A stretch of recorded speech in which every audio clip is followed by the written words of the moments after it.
ونشهد أن سيدنا وسندنا وحبيبنا ومولانا محمدا عبده ورسوله أرسله الله تعالى إلى كافة الناس بشيرا ونذيرا وداعيا إلى الله بإذنه وسراجا منيرا.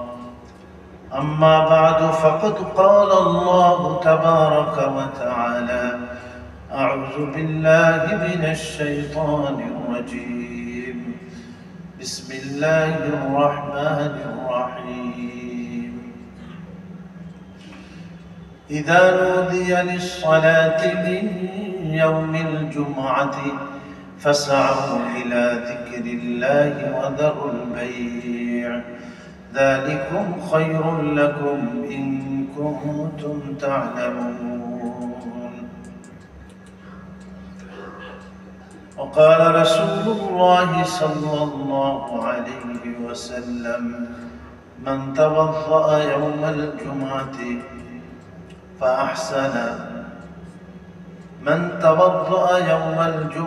فأحسن الوضوء ثم أتى الجمعة كانت له كفارة ما بينه وبين الجمعة الأخرى وزيادة 3 أيام، أو كما قال النبي صلى الله عليه وسلم.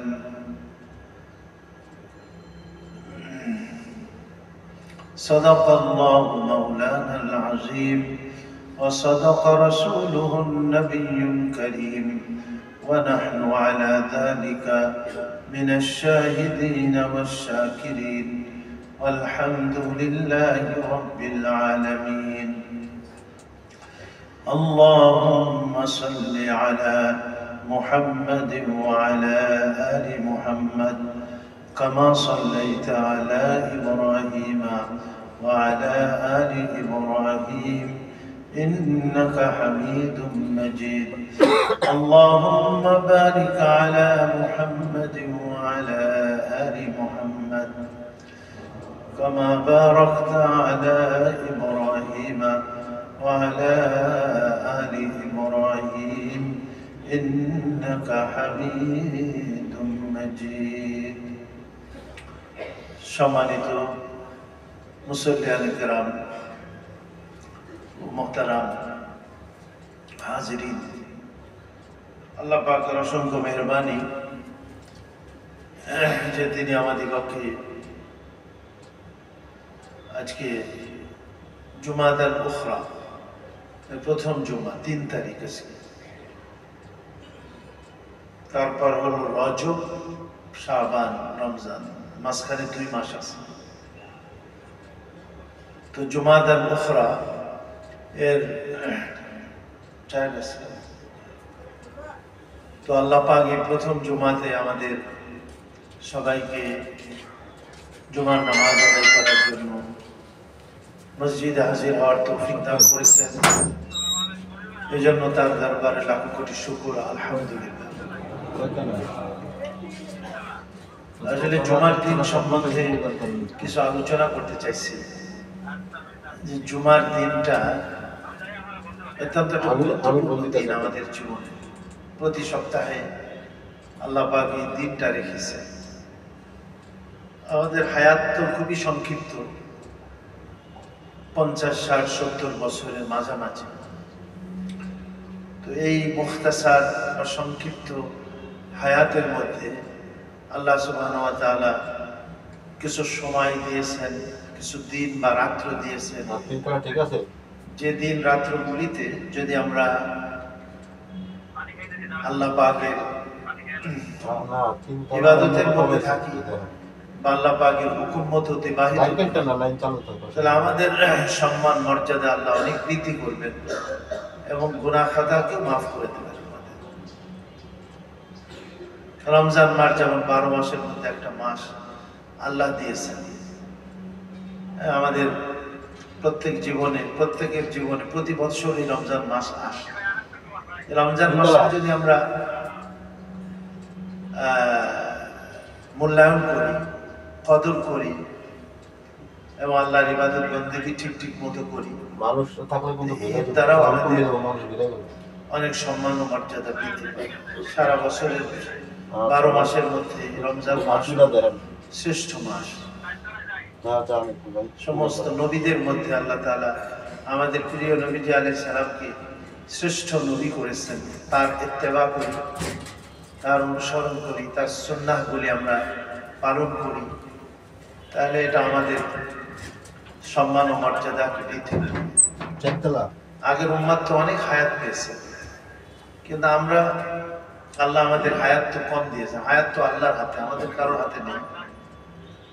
কিন্তু আল্লাহ তাআলা এই রমজান, তারপরে এই জুমা, শবে কদর, এরকমের কিছু রাত অথবা দিন দিয়েছেন যেগুলি আমাদের সম্মান ও মর্যাদাকে বৃদ্ধি করবে।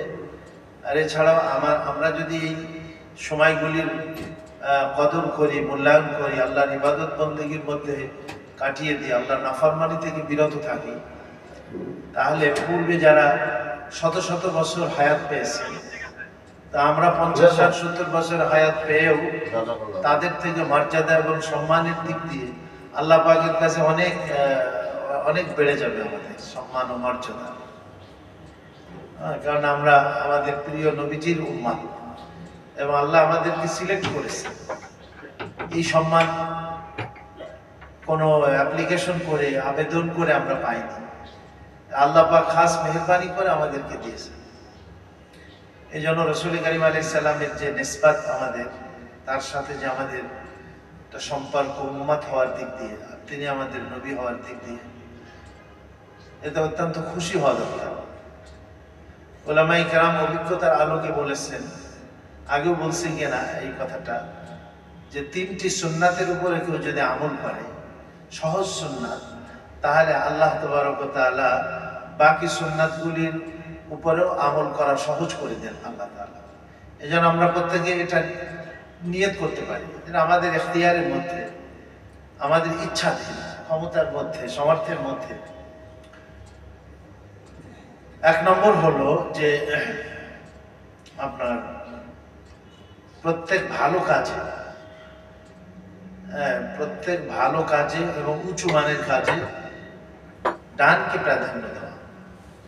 খাচ্ছি, আমি খাওয়াটা একটা ভালো কাজ, পান করতেছি, পানি হোক, চা হোক, কফি হোক, অন্য কোনো কিছু, তাহলে ডান হাতে আমি খাবো বা পান করবো, বাম হাতে না।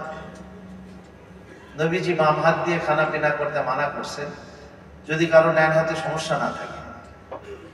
সমস্যা থাকলে তো ভিন্ন কথা, সমস্যা না থাকলে আমরা ডানকে প্রাধান্য দিই। আমি জুমার জন্য কাপড় পরি, আমরা বা অন্য সময়ও কাপড় পরি বাইরে যাওয়ার জন্য, বা বাসাতেও পরি, লুঙ্গি পরি অথবা পায়জামা পরি, অন্য কোনো কাপড় পরি, জামা পরি, তো ডান পাটা এবং ডান হাতটা আগে পরি। কারণ রাসূলুল্লাহ সাল্লাল্লাহু আলাইহি ওয়াসাল্লাম ইউহিব্বুত তায়াম্মুনা ফি কুল্লি শাই, প্রত্যেক ভালো কাজে নবীজি ডানকে ভালোবাসতেন, ডানকে পছন্দ করতেন।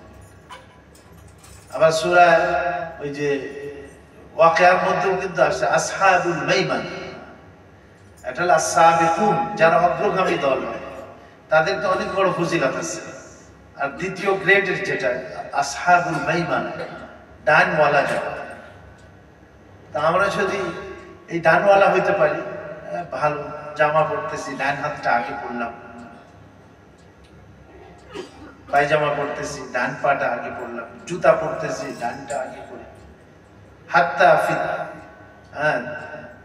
তানাউম ওয়া তারাজ্জুল, ফিত তানাউল ওয়া তারাজ্জুল, এমনকি নবীজি ডানকে পছন্দ করতেন জুতা স্যান্ডেল পরার মধ্যে। তারাজ্জুল মানে হলো মাথা আঁচড়ানো, মাথা আঁচড়ানোর মধ্যে। আমরা মাথা আঁচড়াই না, চিরুনি করি মাথা, ডান সাইডটা আমরা আগে করলাম, তারপরে বাম সাইডটা করলাম। মসজিদে প্রবেশ করতেছি, ডান পাটা আগে প্রবেশ করে, বাইরের থেকে বাসায় প্রবেশ করতেছি, বাসায় ডান পা দিয়ে ঢুকি, আসলে আমাদের ভিতরে গাফিলাতি চলে আসে, মানে আমরা ভুলে যাই, মানুষের মধ্যে গাফিলাতিটা বেশি আমাদের। অনেক সময় মসজিদে ঢুকতেছি, কোন পা দিয়ে ঢুকতেছি তাও খেয়াল করি না, বাসাতে প্রবেশ করতেছি তাও খেয়াল করি না, অফিসে প্রবেশ করতেছি তাও খেয়াল করি না। সেখানে ভালো জায়গা, বাহিরের তুলনায় মসজিদ ভালো, বাহিরের তুলনায় আমার ঘরটা ভালো, তাহলে সেখানে ডান পাটা আগে দিয়ে হয়।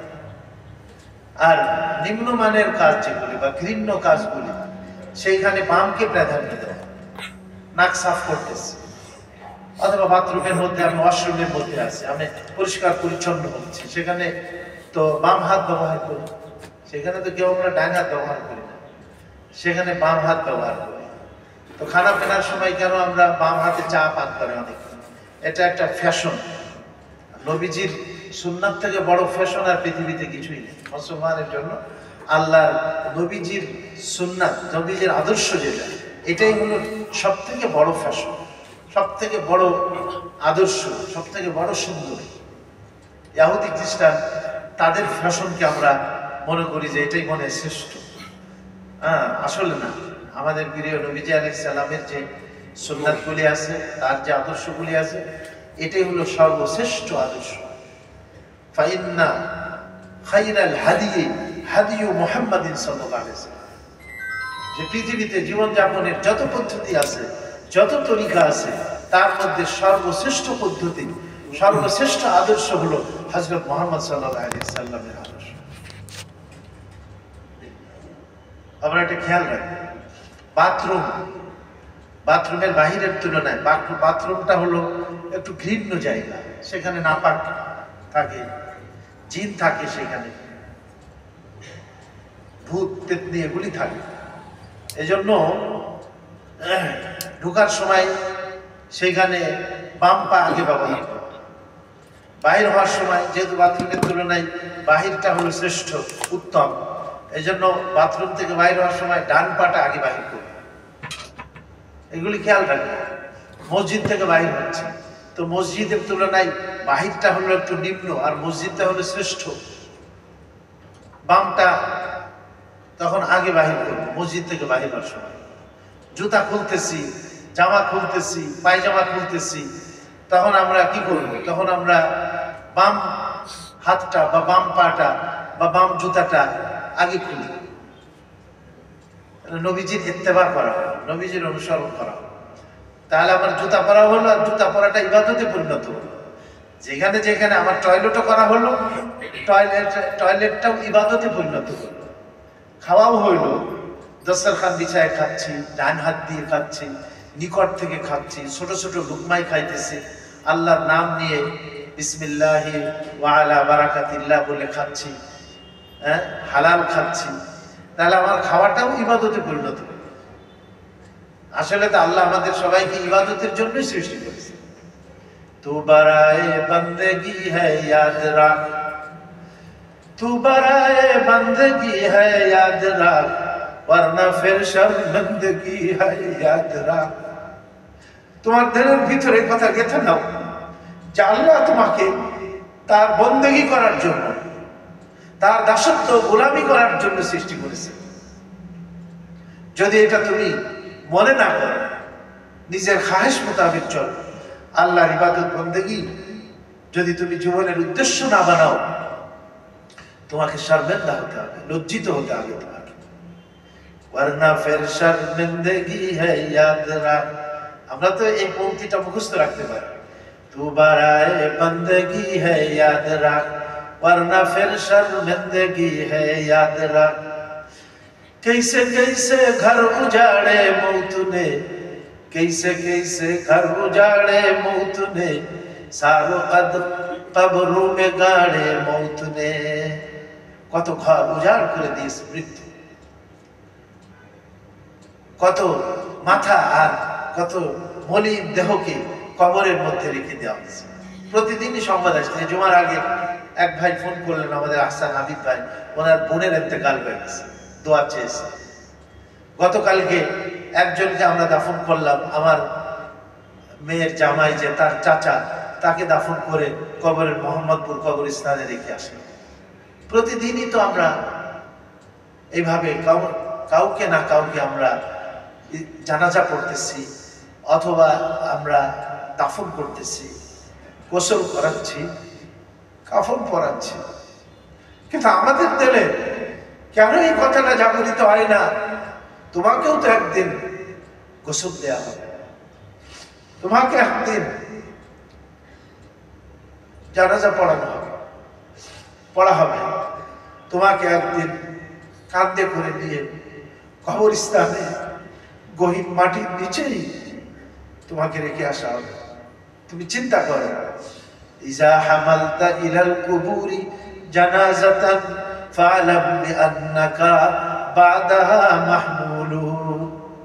যখন তুমি কোনো জানাজায় শরীক হও, দাফনে শরীক হও, কাফনে শরীক হও, তখন এই কথাটা মনে করো, তোমারও একদিন জানাজা পড়া হবে, তোমাকেও একদিন কাফন পরিয়ে, গোসল করিয়ে কাফন পরিয়ে দেওয়া হবে, তোমাকেও একদিন কবরস্থানে মাটির নিচেই 3.5 হাত জায়গার মধ্যে তোমাকে দাফন করে আসবে। তুমি তার জন্য কি প্রস্তুতি নিলে? তোমার নবীর সাথে তোমার কি তাআল্লুক আর সম্পর্ক হলো?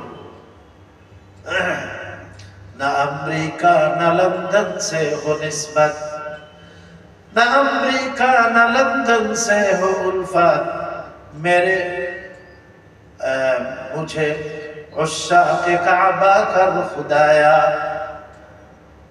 যে আল্লাহ, ওই আমেরিকার সাথে আর লন্ডনের সাথে আমার সম্পর্ক যেন না হয়, আমার সম্পর্ক কাবার সাথে, আমার সম্পর্ক মদিনার পেয়ারে হাবিবের সাথে তুমি করে দিও আল্লাহ।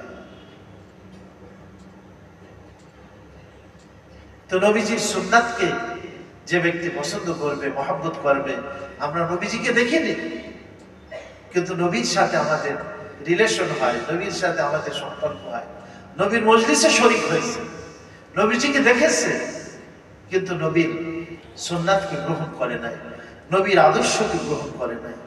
আবু জেহেল, আবু লাহাব, আবু তালেব, তারপরে উতবা সাইবা, যারা, কিন্তু তারা নবীজির আপনজন হওয়া সত্ত্বেও নবীর সাথে তাদের নিসবত নাই, তাআল্লুক নাই, সম্পর্ক নাই।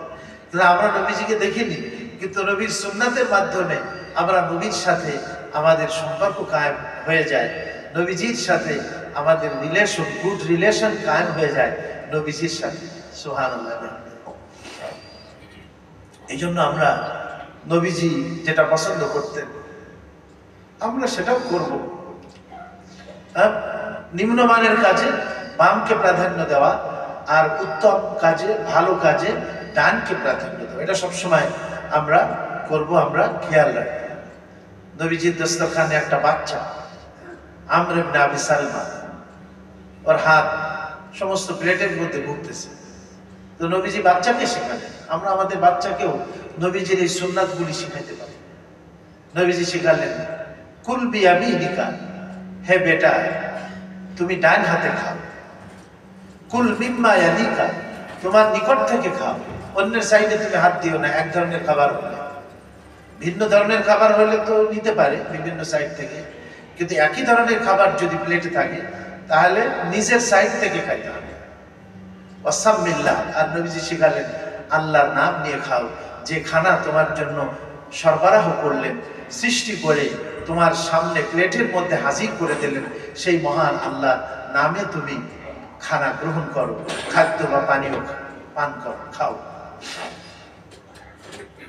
তা আমরা আল্লাহকে ভুলে যাই, আল্লাহর নিয়ামতের সময় আল্লাহকে ভুলে যাই, মনে করি তো আমার চেষ্টাই হয়েছে, এই খাবার তো আমি কামাই করে আমার সামনে আছে।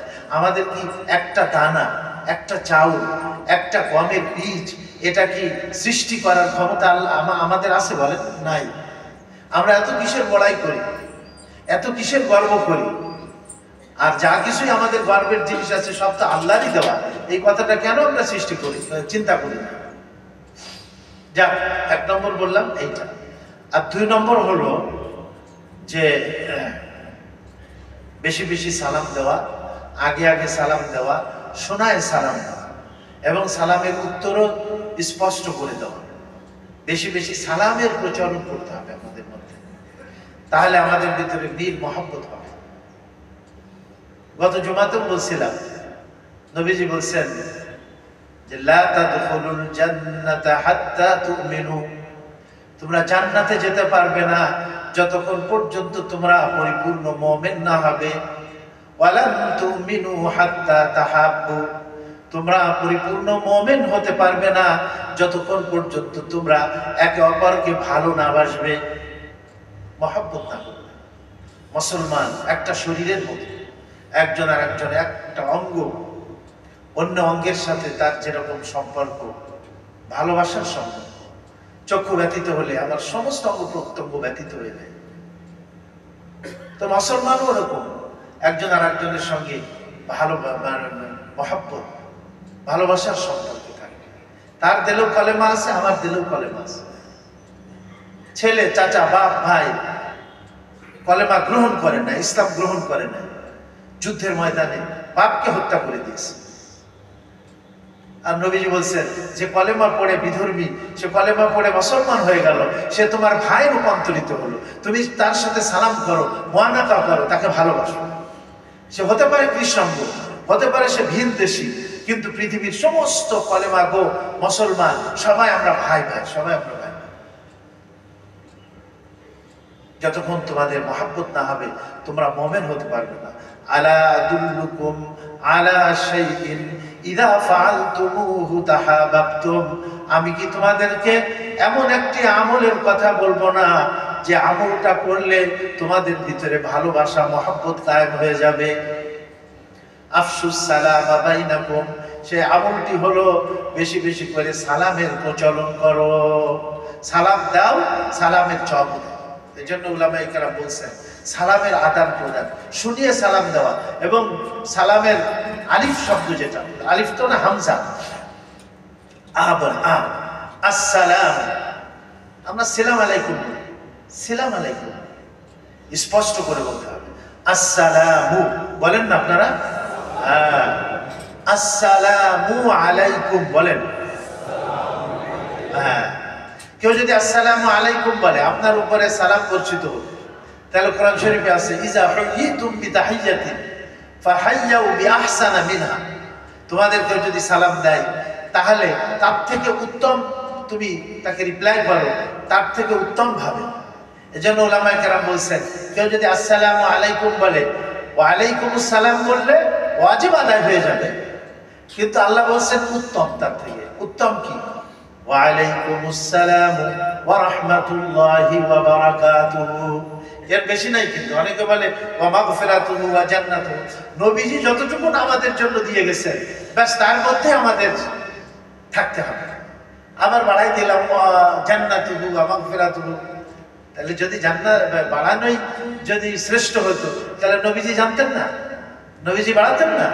তো নবীজি যেটা বাড়িয়েছেন তার উপরে কেন বাড়াবো আমরা? তাহলে তো নবীজির সুন্নাত থেকে আমি উঠে গেলাম। এই জন্য জবাব দিতে হবে ওয়া আলাইকুমুস সালাম ওয়া রাহমাতুল্লাহি ওয়া বারাকাতুহু।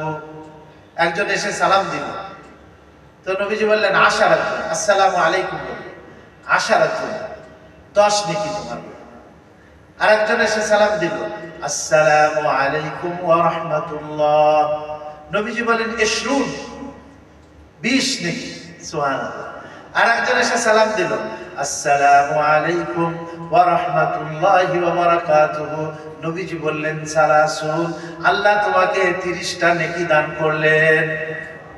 আজকে তো আমরা নেকি কারেন্সি খুব বুঝি, ডলার খুব বুঝি, পাউন্ড বুঝি, এগুলি রিয়াল বুঝি, নেকি বুঝি না। যেদিন একটা নেকি কম পড়ে যাবে হাসরের ময়দানে আল্লাহ বলবেন যে তোমার একটা নেকি যদি হয় তাহলে তুমি জান্নাতে যেতে পারবা, যাও তুমি একটা নেকি নিয়ে আসো।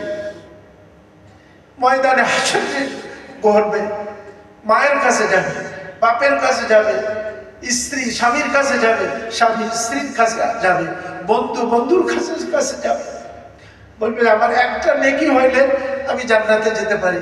বলে না, আজকে নেকি আমার বেশি প্রয়োজন, আমার বেশি প্রয়োজন, তোমাকে আজকে আমি নেকি দিতে পারবো না। আল্লাহ বলছেন ইয়াউমা ইয়াফিরুল মারউ মিন আখিহি ওয়া উম্মিহি ওয়া আবিহি ওয়া সাহিবাতিহি ওয়া বানি। যেদিন মানুষ পলায়ন করবে তার প্রিয়জন থেকে, ভাইয়ের থেকে, পিতার থেকে, স্ত্রী থেকে, সাহিবাতি স্ত্রী থেকে, বানিহি সন্তান সন্ততি থেকে। बाप भाइयों माँ बहन फर्जंद जन और यारोगार।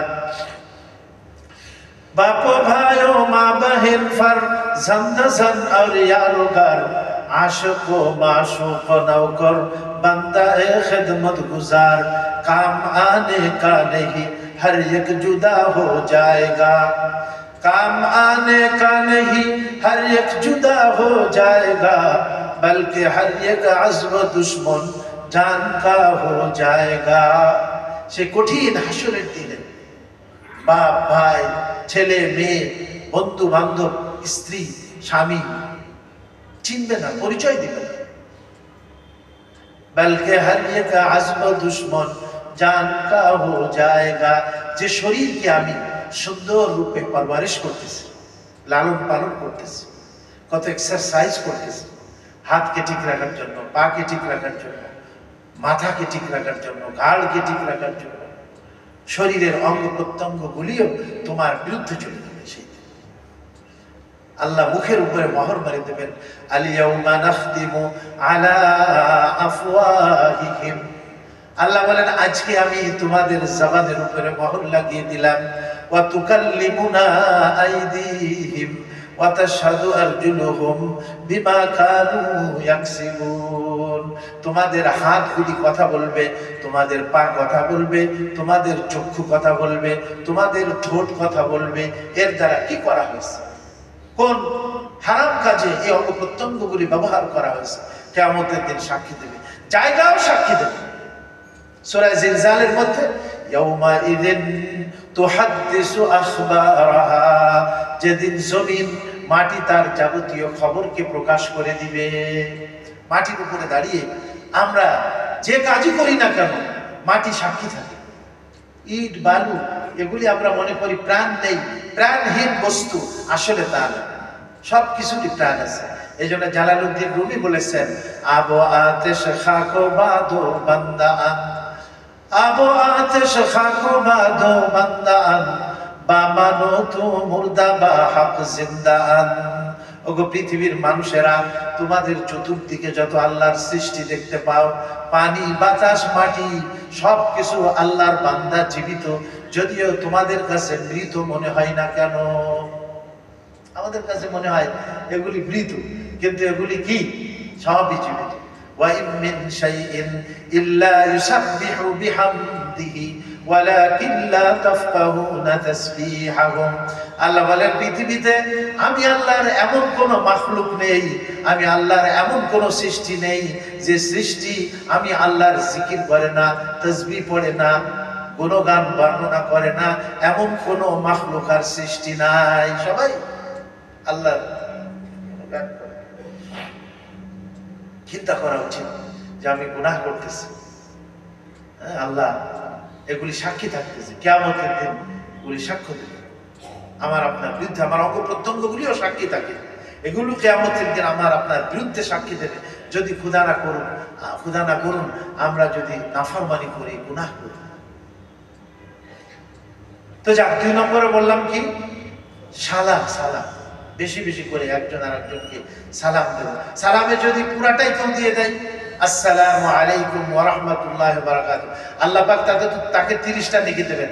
আর যে জবাব দিবে সেও পুরাটাই দিবে, ওয়া আলাইকুমুস সালামু ওয়া রাহমাতুল্লাহি ওয়া বারাকাতুহু। আর যদি আসসালামু আলাইকুম বলে তো পুরাটাই বলবে, আসসালামু আলাইকুম ওয়া রাহমাতুল্লাহ বলে তাহলেও পুরাটাও বলবে। তাহলে সালাম দিবে সহি শুদ্ধ ভাবে, সালাম আলাইকুম বলবেন। আমরা বলি গুড মর্নিং, অনেক মুসলমান আমরা বলি, আর ওর মধ্যে তো কোনো দোয়া নাই, কিন্তু আসসালামু আলাইকুম ওয়া রাহমাতুল্লাহি ওয়া বারাকাতুহু, যে আল্লাহর পক্ষ থেকে তোমার উপরে সালাম, আল্লাহর রহমত এবং আল্লাহর বরকত সমূহ তোমার উপরে বর্ষিত হোক। Good morning, good night, good afternoon এগুলি বললে কি এই এত বিশাল ব্যাপক যে দোয়া সেটা কি হবে বলেন? তা আল্লাহর নবী যেটা আমাদেরকে দিয়েছেন সেটা কতই না সুন্দর। মান আহাব্বা সুন্নতি ফাকাদ আহাব্বানি, নবীজি বলেন যে আমার সুন্নাতকে ভালোবাসবে, আমার তরিকাকে মহব্বত করবে, ভালোবাসবে, আমল করবে, সে কেমন যেন আমি নবীকে ভালোবাসলো। ওয়ামান আহাব্বানি কানা মাই ফিল জান্নাহ, যে আমি নবীকে মহব্বত করলো সে আমি নবীর সঙ্গে জান্নাতের মধ্যে থাকবে। সুবহানাল্লাহ। তু কুজাওয়া সুন্নতে আহমদ কুজা, তু কুজাওয়া সুন্নতে আহমদ কুজা, বা মুহাম্মদ কাইসাওয়াত নিসবত তোরা। তুমি কোথায় আর মুহাম্মদ সাল্লাল্লাহু আলাইহি ওয়াসাল্লামের সুন্নাত কোথায়? তোমার জীবন একদিকে আর নবীজির সুন্নাত আরেকদিকে। তাহলে নবীর সাথে তোমার সম্পর্কটা, নিসবত সম্পর্ক কিভাবে কায়েম হবে?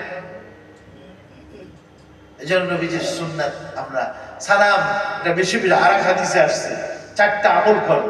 নবীজি বলছেন আফসুস সালাম, বেশি বেশি করে সালাম দাও, সালামের উত্তর দাও। শুনিয়ে কি করো? সালাম দাও। অনেকে শুধু হাত দেয়, স্যালুট মারে, মুখে কিছুই বলে না।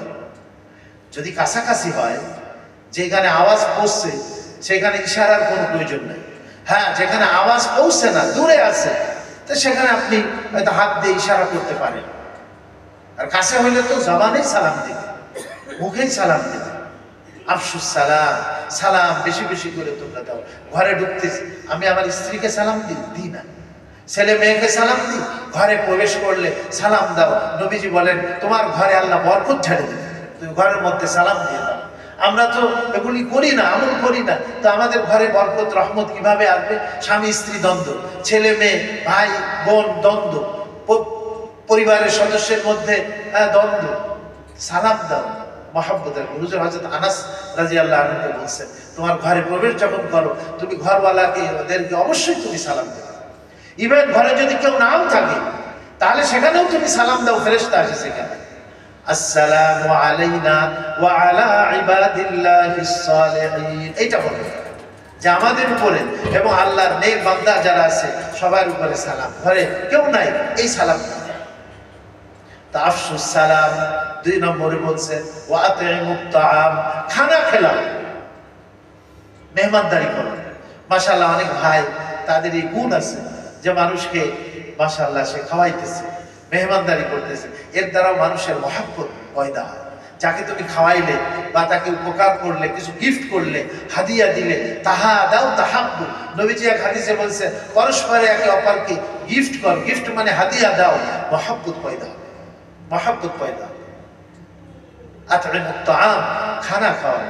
তারপরে 3 নম্বর বলছেন আলিমুল কালাম, নরমিয়াতের সাথে কথা বলো, নম্রতা ভদ্রতার সাথে কথা বলো। কর্কশ ভাষা, উগ্র ভাষায় কথা বলো না। দেখেন না হিন্দুরা কি রকমের উগ্র ভাষা দিল আমাদের। আমাদের কি সহকারী হাই কমিশন পতাকা যার প্রতিবেশী, আরে প্রতিবেশী হিন্দু ও মুসলিম হোক, নবীজির বাসায় যে খানা তৈরি হইতো, হুজুর ইহুদি প্রতিবেশী ঘরওয়ালাদেরকে বলতেন যে আমার প্রতিবেশীকে তুমি কিছু পাঠাইছো, বলা হয়েছে যে উনি তো ইহুদি। নবীজি বলছেন আরে ইহুদি তাতে কি হয়েছে, সেও তো আমার প্রতিবেশী। হিন্দু হোক, ইহুদি হোক, খ্রিস্টান হোক, আমার বাড়ির পাশে বাড়ি, বাসার পাশে সাথে, তার প্রতিও তো আমার হক আছে। কি হক আছে না? হিন্দু বলে কি আমরা তাদেরকে মারবো, তাদের কাটবো, তাদের ভাঙবো? মুসলমান এটা করতে পারে না। কোন মুসলমান দেশে দেখবেন যে এটা হয় না। তারা কিভাবে উগ্রতা দেখাচ্ছে দেখেন হিন্দুস্তানে। আমাদের মসজিদগুলির নিচেই তারা মন্দির আবিষ্কার। আরে শত শত বছর আগে, খোদা না করুক যদি হয়েও থাকে এই কাণ্ড, কিন্তু আমাদের বিশ্বাস কোন মুসলিম শাসক মন্দির ভেঙে তারা মসজিদ করে না। কি বলেন? প্রকৃত মুসলমান যে সে কোনোদিন এটা করতে পারে না। যদি করেও থাকে শত শত বছরের কথা, এটা হয়ে গেছে মসজিদ, তো কিয়ামত পর্যন্ত মসজিদই থাকবে। এটা ভাঙার কি দরকার? আরো মসজিদ তোমরা মন্দির বানাইলে অন্য জায়গায় বানাও, কিন্তু মুসলমানদের স্থাপনা মসজিদগুলি ভেঙে ভেঙে তোমরা এখন কি করতেছো? সেখানে মন্দির আবিষ্কার করতেছো। তাহলে চিন্তা করেন, প্রতিবেশী সুলভ আচরণ তো হলো না।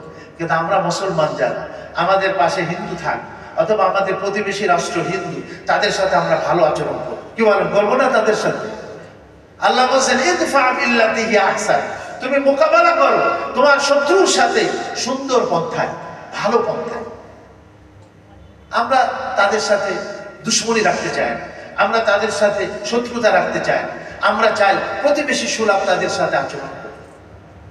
এই জন্য নবীজি বলছেন নম্রতা দেখাও, ভদ্রতা দেখাও, নম্রভাবে তুমি কথা বলো, আলিউল কালাম। আর 4 নম্বরে বলছেন সাল্লু বিল্লাইলি ওয়ান নাসু নিয়াম, গভীর রাতে মানুষ ঘুমিয়ে পড়েছে, এখন তুমি তোমার পরম বন্ধু আল্লাহ যিনি কখনো ঘুমান না, লা তাখুযুহু সিনাতুন ওয়ালা নাওম, যার কোনো ঘুম আসে না, যার কোনো দিন তন্দ্রা আসে না, সেই মহান মালিকের জন্য তুমি গভীর রাতে দাঁড়িয়ে তার সাথে তুমি কথোপকথন করো, আল্লাহর কালাম তেলাওয়াত করো, নামাজের মধ্যে তুমি তার সামনে দাঁড়িয়ে যাও। সাল্লু বিল্লাইলি ওয়ান নাসু নিয়াম, মানুষ আরামের ঘুমের মধ্যে, নিদ্রার মধ্যে তারা ঘুমিয়ে আসে, ওই সময় তুমি দাঁড়িয়ে যাও, আল্লাহর সামনে নামাজ পড়ো, তাহাজ্জুদের মধ্যে তুমি লিপ্ত হয়ে যাও। মিয়ানে আশিক ও মাশুক রমজেস, মিয়ানে আশিক ও মাশুক রমজেস, কিরামান কাতিবিনরা হাম খবর নেস। আশিক মাশুক, প্রেমিক আর প্রেমাস্পদের মধ্যে এমন সম্পর্ক, গভীর মহব্বত আর ভালোবাসার সম্পর্ক, কিরামান কাতিবিনও জানবে না, 2 ফেরেশতাও জানে না। আল্লাহর মধ্যে বান্দার মধ্যে মহব্বতের সম্পর্ক, রাত্রে দাঁড়িয়ে এই 4টা আমল যদি করো, বেশি বেশি করে সালাম বিনিময় করো, খানা খাওয়াও, নম্রভাবে কথা বলো, আর রাত্রে গভীর রাতে উঠে মানুষ ঘুমিয়ে আসছে, তখন তুমি 2-4 রাকাত নামাজ আল্লাহর সামনে দাঁড়িয়ে তুমি পড়ো, তাদখুলুল জান্নাতা বিসালাম। এই 4টা আমল যদি তুমি করো, তাহলে সালামতির সাথে নিরাপদে তুমি জান্নাতের মধ্যে পৌঁছে যাবে, নিরাপদে। আল্লাহ আমাদের সবাইকে তৌফিক দান করেন। সময় গেছে, শীতকাল, আপনাদের অনেক প্রোগ্রাম থাকে, আসলে আমি চাই যে একটু আগে আগে শেষ করবো, কিন্তু কথার লতা পাতা এদিকে ওদিকে মানে চলে যায়, এই জন্য তা আজকে আর লতা পাতা বৃদ্ধি করবো না। আর একটা আমল রয়ে গেছে, সেটা হলো বেশি বেশি জিকির করা, উঠতে বসতে চলতে ফিরতে সব সময় জবানের মধ্যে আমরা যদি জিকির তাজা রাখি, সুবহানাল্লাহ, আলহামদুলিল্লাহ, লা ইলাহা ইল্লাল্লাহ 300 বার প্রতিদিন আমরা যদি এই কলমে সুর 100 বার, দুরূদ শরীফ 100 বার, যে কোনো ইস্তেগফার 100 বার, প্রত্যেক ফরজ নামাজের বাদে, সুন্নাত থাকলে সুন্নাত পড়ে, সুন্নাত না থাকলে, সুন্নাতে মুআক্কাদা না থাকলে সুন্নাতের আগে 33 বার সুবহানাল্লাহ, 33 বার আলহামদুলিল্লাহ, 34 বার আল্লাহু আকবার। সিঁড়িতে তো আমাদের অনেকের উঠা লাগে, অথবা লিফটে উঠা লাগে, উঠার সময় আল্লাহু আকবার, নামার সময় সুবহানাল্লাহ, সমতল ভূমিতে চলার সময় কি লা ইলাহা ইল্লাল্লাহ। এই জিকির যদি আমরা জবানের ভিতরে তাজা রাখি, জিকরে ও আমদ গজায়ে রূহেরা, জিকরে ও আমদ গজায়ে রূহেরা, মারহামা মাদ ইদলে মজরুহেরা। আল্লাহর জিকির করো, তোমার অন্তরের রুহের খোরাক হবে, রুহের খাদ্য হবে, আর তোমার এই ব্যথিত হৃদয়ের জন্য মারহাম হবে। মারহাম মানে পট্টি, ওষুধ হবে তোমার এই ব্যথিত হৃদয়ের জন্য। এই জন্য আমরা আমাদের জবানকে, যে ব্যক্তি আল্লাহর জিকিরে তরুতাজা রাখবে, ময়দানে হাসরে কিয়ামতের দিন হাসতে হাসতে সে জান্নাতের মধ্যে প্রবেশ করবে।